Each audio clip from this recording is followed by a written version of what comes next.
ओम शांति। 16 मई 2024 के ईश्वरीय महावाक्य।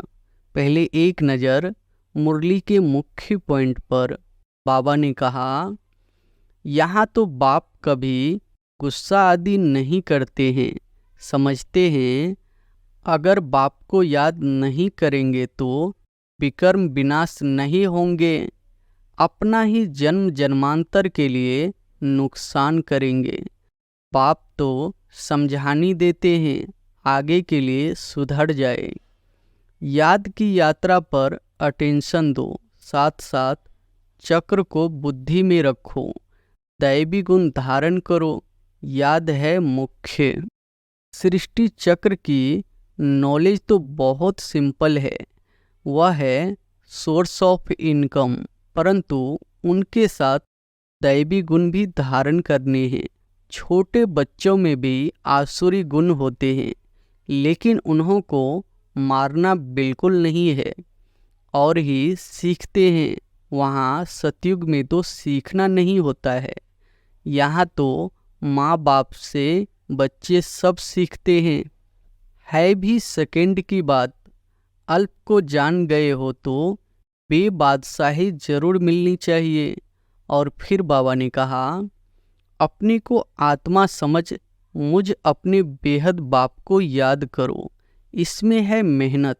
तदबीर कराने वाला टीचर तो है, परंतु किसकी तकदीर में नहीं है तो टीचर भी क्या करे। यह बाप दादा दोनों इकट्ठे हैं। ढेर बच्चों की चिट्ठियां आती है बाप दादा के नाम पर। शिव बाबा केयर ऑफ प्रजापिता ब्रह्मा, इसको कहा जाता है वैरायटी धर्मों का झार। वैरायटी फीचर्स है, एक न मिले दूसरे से। हर एक की क्वालिटी का पार्ट एक न मिले दूसरे से। यह बहुत गुह्य बातें हैं। अच्छी रीति पुरुषार्थ भी करना चाहिए, टाइम वेस्ट नहीं करना चाहिए। स्कूल में टाइम वेस्ट करने से नापास हो जाएंगे। और फिर लास्ट में बाबा ने कहा, कर्म संन्यास नहीं है, परंतु बिल्कुल सहज योग, राजयोग, कर्म योग संन्यास जरूर है। देवताओं की आत्माएं कितनी पवित्र और चमत्कारी है। जब सोल पवित्र है तो तन भी निरोगी पवित्र मिलता है। क्या प्राप्त किया जो उस मायावी धन पदार्थ अर्थात सर्वस्व संन्यास किया है, तो जरूर उनसे उन्हों की जास्ती सुख शांति की प्राप्ति हुई। तभी तो उस धन पदार्थ को ठोकर मार दी है। राजा गोपी चंद ने अथवा मीरा ने रानी पनी का अथवा राजाई का संन्यास कर लिया। यह है ईश्वरीय अतीन्द्रिय अलौकिक सुख, जिसके आगे वो दुनियावी पदार्थ तुच्छ है। इस ज्ञान में पहले सहन करना पड़ता है। जितना सहन करेंगे उतना अंत में प्रभाव निकलेगा। बच्चों को सावधान भी किया, गफलत नहीं करो, उल्टा सुल्टा बोलो भी नहीं, शांति में रहो और बाप को याद करो। और अब सुनते हैं महावाक्यों को विस्तार से। मुरली का सार है, मीठे बच्चे अपनी को सुधारने के लिए अटेंशन दो, दैवी गुण धारण करो।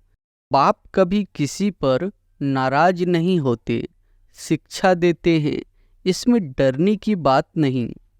प्रश्न है, बच्चों को कौन सी एक स्मृति रहे तो टाइम वेस्ट न करें। उत्तर है, यह संगम का समय है। बहुत ऊंची लॉटरी मिली है। बाप हमें हीरे जैसा देवता बना रहे हैं। यह स्मृति रहे तो कभी भी टाइम वेस्ट न करें। यह नॉलेज सोर्स ऑफ इनकम है, इसलिए टाइम कभी मिस न हो। माया देह अभिमान में लाने की कोशिश करेगी, लेकिन तुम्हारा डायरेक्ट पाप से योग हो तो समय सफल हो जाएगा। ओम शांति। बच्चों को यह तो मालूम है कि यह बाप है, इसमें डरने की कोई बात नहीं। यह कोई साधु महात्मा नहीं है जो कोई बद्दुआ करेंगे या गुस्सा करेंगे। उन गुरुओं आदि में तो बहुत क्रोध होता है, तो उनसे मनुष्य डरते हैं। कहाँ शराप न दे देवे। यहाँ तो ऐसी कोई बात नहीं। बच्चों को कभी डरने की बात नहीं। बाप से डरते वह है जो खुद चंचल होते हैं। वह लौकिक बाप तो गुस्सा भी करते हैं। यहाँ तो बाप कभी गुस्सा आदि नहीं करते हैं, समझाते हैं। अगर बाप को याद नहीं करेंगे तो विकर्म विनाश नहीं होंगे, अपना ही जन्म जन्मांतर के लिए नुकसान करेंगे। बाप तो समझानी देते हैं, आगे के लिए सुधर जाए। बाकी ऐसे नहीं कि बाप नाराज होते हैं। बाप तो समझाते रहते हैं, बच्चे अपनी को सुधारने के लिए याद की यात्रा पर अटेंशन दो, साथ साथ चक्र को बुद्धि में रखो, दैवी गुण धारण करो, याद है मुख्य। बाकी सृष्टि चक्र की नॉलेज तो बहुत सिंपल है, वह है सोर्स ऑफ इनकम, परंतु उनके साथ दैवी गुण भी धारण करने हैं। इस समय है बिल्कुल आसुरी गुण। छोटे बच्चों में भी आसुरी गुण होते हैं, लेकिन उन्हों को मारना बिल्कुल नहीं है और ही सीखते हैं। वहाँ सतयुग में तो सीखना नहीं होता है। यहाँ तो माँ बाप से बच्चे सब सीखते हैं। बाबा गरीबों की बात करते हैं। साहूकारों के लिए तो यहाँ जैसे स्वर्ग है, उनको ज्ञान की दरकार नहीं। यह तो पढ़ाई है। टीचर चाहिए जो सिखावे सुधारे। तो बाप गरीबों की बात करते हैं। कैसी हालत है, कैसे कैसे बच्चे खराब होते हैं। माँ बाप को सब देखते रहते हैं, फिर छोटेपन में ही सब खराब हो जाते हैं। यह रूहानी बाप कहते हैं, मैं गरीब निवाज हूँ, समझता हूँ। देखो इस दुनिया में मनुष्यों की क्या हालत है। तमो प्रधान दुनिया है, सतो प्रधान की भी कोई हद होती है ना। 1250 वर्ष तो कलयुग को हुए, एक दिन भी कम जास्ती नहीं। दुनिया जब पूरी तमो प्रधान हुई तब बाप को आना पड़ा। बाप कहते हैं, मैं ड्रामा अनुसार बंधेमान हूँ, मुझे आना ही पड़ता है। शुरू में कितने गरीब आए, साहूकार भी आए, दोनों इकट्ठे बैठते थे। बड़े बड़े घर की बच्चियां भागी, कुछ भी ले नहीं आई। कितना हंगामा हो गया। ड्रामा में जो होने का था वह हो गया, ख्याल भी नहीं था ऐसे होगा। बाबा खुद वंडर खाता था क्या हो रहा है। इन्हों की हिस्ट्री बड़ी वंडरफुल है, यह भी ड्रामा में नोंद है। बाबा ने सबको कह दिया, चिट्ठी लिखा कर ले आओ, हम ज्ञान अमृत पीने जाते हैं। फिर उन्हों के पति लोग विलायत से आ गए। वह बोले, विष दो। यह कहे, हमने ज्ञान अमृत पिया है, विष कैसे दे सकते। इस पर इन्हों का एक गीत भी है, इसको कहते हैं चरित्र। शास्त्रों में फिर श्री कृष्ण के चरित्र लिख दिए हैं। श्री कृष्ण की तो बात हो न सके, तो यह सब ड्रामा में नोंद है। नाटक में यह सब होता है, हाँसी कूड़ी आदि आदि। यह तो दोनों बाप कहते हैं, हमने कुछ भी नहीं किया, यह तो ड्रामा का खेल चल रहा है। छोटे छोटे बच्चे आ गए, अभी वह कितने बड़े बड़े हो गए हैं। बच्चों के कितने वंडरफुल नाम संदेश पुत्रियां ले आई। फिर जो उनसे भाग गए उनका वह नाम तो है ही नहीं। फिर पुराना नाम शुरू हो गया, इसलिए ब्राह्मणों की माला होती नहीं।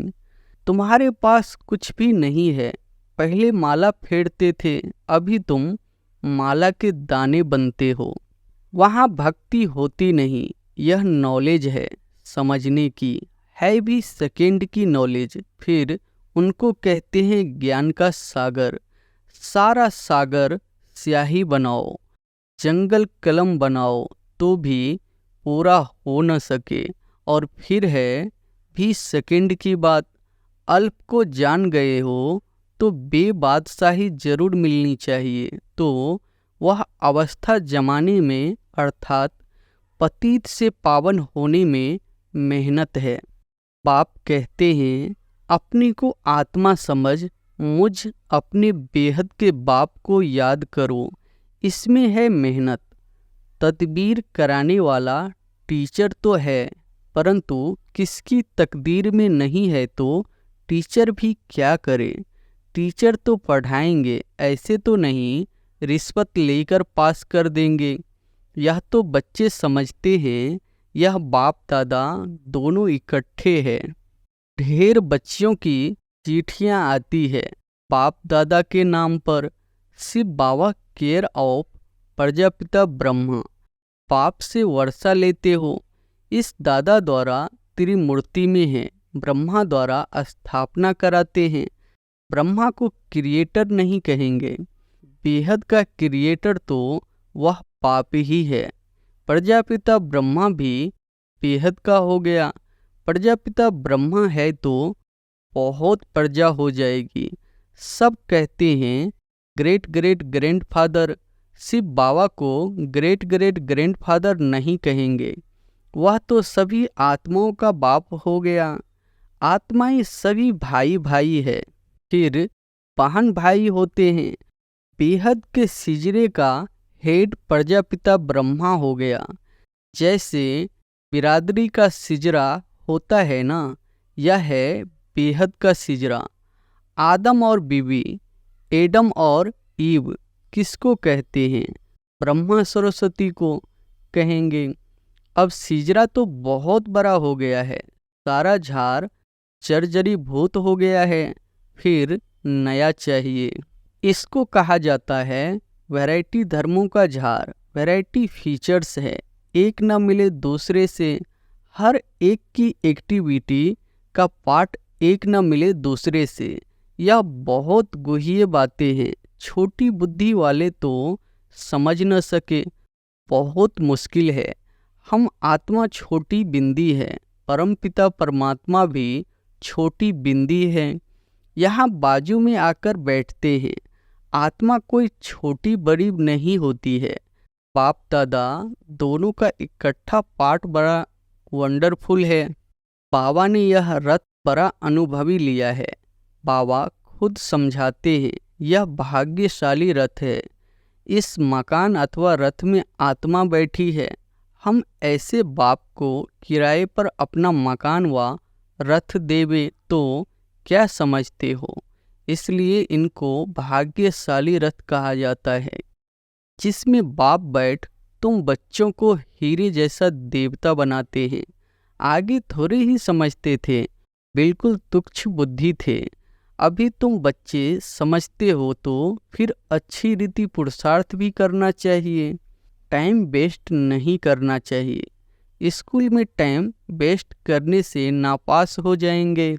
बाप तुमको बहुत बड़ी लॉटरी देते हैं। कोई राजा के घर जन्म लेते हैं तो जैसे कि लॉटरी मिली ना, कंगाल है तो उनको लॉटरी थोड़ी ही कहेंगे, यह है सबसे ऊंची लॉटरी। इसमें टाइम वेस्ट नहीं करना चाहिए। बाबा जानते हैं माया की बॉक्सिंग है, घड़ी घड़ी माया देह अभिमान में लाती है। तुम्हारा बाप के साथ डायरेक्ट योग है, सम्मुख बैठे हैं ना, इसलिए यहाँ रिफ्रेश होने आते हो। ड्रामा अनुसार बाप कहते हैं मैं तुमको जो समझाता हूँ वह धारणा करना है। यह ज्ञान भी तुमको अभी मिलता है, फिर प्राय लोप हो जाता है। ढेर आत्माएं चली जाती है शांति धाम। फिर आधा कल्प के बाद भक्ति मार्ग शुरू होता है। आधा कल्प से तुम वेद शास्त्र पढ़ते आए, भक्ति करते आए हो। अब मूल बात समझाई जाती है कि तुम बाप को याद करो तो जन्म जन्मांतर के विकर्म विनाश हो। यह नॉलेज है सोर्स ऑफ इनकम। इससे तुम पद्मा पदम भाग्यशाली बनते हो, स्वर्ग के मालिक बनते हो। वहाँ तो सब सुख है। पाप याद दिलाते हैं तुमको स्वर्ग में कितनी अपार सुख दिए हैं। तुम विश्व के मालिक थे, फिर सब गवा दिया। तुम रावण के गुलाम बन गए हो। राम और रावण का कितना यह वंडरफुल खेल है। यह फिर भी होगा, अनादि बना बनाया खेल है। स्वर्ग में तुम एवर हेल्दी वेल्दी रहते हो। यहाँ मनुष्य को हेल्दी बनाने के लिए कितना खर्चा करते हैं, वह भी एक जन्म के लिए। तुमको आधा कल्प एवर हेल्दी बनाने में क्या खर्चा होता है? एक नया पैसा भी नहीं। देवताएं एवर हेल्दी है ना। तुम यहाँ आए ही हो एवर हेल्दी बनने के लिए। एक बाप के बिगर सर्व को एवर हेल्दी और कोई बना न सके। तुम अभी सर्वगुण संपन्न बन रहे हो। अभी तुम संगम पर हो। बाप तुमको नई दुनिया का मालिक बना रहे हैं। ड्रामा प्लान अनुसार जब तक पुरुषोत्तम संगम युग पर बाप से पुरुषोत्तम बनने न आए तो देवता बन न सके। अच्छा, आज बाबा ने रूहानी ड्रिल भी सिखाई, नॉलेज भी सुनाई, बच्चों को सावधान भी किया। गफलत नहीं करो, उल्टा सुल्टा बोलो भी नहीं, शांति में रहो और बाप को याद करो। अच्छा, मीठे मीठे सिकिलधे बच्चों प्रति माता पिता बाप दादा का याद प्यार और गुड मॉर्निंग। रूहानी बाप की रूहानी बच्चों को नमस्ते। धारणा के लिए मुख्य सार पहली पॉइंट है, विकर्म विनाश कर स्वयं को सुधारने के लिए याद की यात्रा पर पूरा अटेंशन देना है, दैवी गुण धारण करने हैं।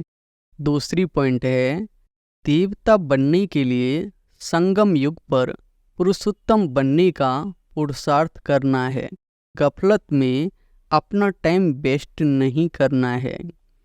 वरदान है, ज्ञान के श्रेष्ठ खजानों को महादानी बन दान करने वाले मास्टर ज्ञान सागर भव। ज्ञान के श्रेष्ठ खजानों को महादानी बन दान करने वाले मास्टर ज्ञान सागर भव। जैसे बाप ज्ञान का सागर है, ऐसे मास्टर ज्ञान सागर बन सदा औरों को ज्ञान दान देते रहो। ज्ञान का कितना श्रेष्ठ खजाना आप बच्चों के पास है। उसी खजाने से भरपूर बन याद के अनुभवों से औरों की सेवा करो। जो भी खजाने मिले हैं, महादानी बन उनका दान करते रहो, क्योंकि यह खजाने जितना दान करेंगे उतना और भी बढ़ते जाएंगे। महादानी बनना अर्थात देना नहीं, बल्कि और भी भरना। स्लोगन है, जीवन मुक्त के साथ देह से न्यारे विदेही बनना, यह है पुरुषार्थ की लास्ट स्टेज। जीवन मुक्त के साथ देह से न्यारे विदेही बनना, यह है पुरुषार्थ की लास्ट स्टेज। मातेश्वरी जी के मधुर महावाक्य। गुप्त सेवाधारी परमात्मा के आगे कन्याओं माताओं का संन्यास। अभी दुनियावी मनुष्यों को यह विचार तो आना चाहिए कि इन कन्याओं माताओं ने संन्यास क्यों लिया है। यह कोई हठ योग कर्म संन्यास नहीं है, परंतु बिल्कुल सहज योग, राजयोग, कर्मयोग संन्यास जरूर है। परमात्मा खुद आए जीते जी देह सहित देह के सभी कर्मेंद्रियों का मन से संन्यास कराता है, अर्थात 5 विकारों का संपूर्ण संन्यास करना जरूर है। परमात्मा आए कहता है, दे दान तो छूटे ग्रहण। अब माया का यह ग्रहण जो आधा कल्प से लगा हुआ है, इससे आत्मा काली पतित बन गई है, उनको फिर से पवित्र बनना है। देखो, देवताओं की आत्माएं कितनी पवित्र और चमत्कारी है। जब सोल पवित्र है तो तन भी निरोगी पवित्र मिलता है। अब यह भी संन्यास तब हो सकता है जब पहले कुछ चीज मिलती है। गरीब का बालक साहूकार की गोद में जाता है तो जरूर कुछ देख गोद लेता है, परंतु साहूकार का बालक गरीब की गोद में नहीं जा सकता। तो यहाँ यह कोई अनाथ आश्रम नहीं है। यहाँ तो बड़े बड़े धनवान कुलवान माताएं कन्याएं हैं, जिन्हों को दुनियावी लोग अब भी चाहते हैं कि घर में वापस आ जाए। परंतु इन्होंने क्या प्राप्त किया जो उस मायावी धन पदार्थ अर्थात सर्वस्व संन्यास किया, तो जरूर उनसे उन्हों को जास्ती सुख शांति की प्राप्ति हुई। तभी तो उस धन पदार्थ को ठोकर मार दी है। जैसे राजा गोपीचंद ने अथवा मीरा ने रानी पनिका अथवा राजाई का संन्यास कर लिया। यह है ईश्वरीय अतीन्द्रिय अलौकिक सुख, जिसके आगे वो दुनियावी पदार्थ तुच्छ है। उन्हों को यह पता है कि इस मरजीवा बनने से हम जन्म जन्मांतर के लिए अमरपुरी की बादशाही प्राप्त कर रहे हैं, तभी भविष्य बनाने का पुरुषार्थ कर रहे हैं। परमात्मा का बनना मानो परमात्मा का हो जाना, सब कुछ उसको अर्पण कर देना, फिर वो रिटर्न में अविनाशी पद दे देता है। तो यह मनोकामना परमात्मा ही आकर इस संगम समय पूर्ण कराता है, क्योंकि अपन जानते हैं कि विनाश ज्वाला में तन मन धन सहित सब भस्मीभूत हो जाएगा। तो क्यों न परमात्मा अर्थ सफल करे। अब यह राज भी समझना है कि जब सब विनाश होना है तो हम भी लेकर क्या करें। हमको कोई सन्यासियों के मुआफिक मंडलेश्वर के मुआफिक यहाँ महल बनाए नहीं बैठना है, परंतु ईश्वर अर्थ बीज बोने से वहाँ भविष्य जन्म जन्मांतर इनका बन जाना है। यह है गुप्त राज। प्रभु तो दाता है, एक देवे 100 पावे, परंतु इस ज्ञान में पहले सहन करना पड़ता है। जितना सहन करेंगे उतना अंत में प्रभाव निकलेगा। इसलिए अभी से लेकर पुरुषार्थ करो। अच्छा, ओम शांति।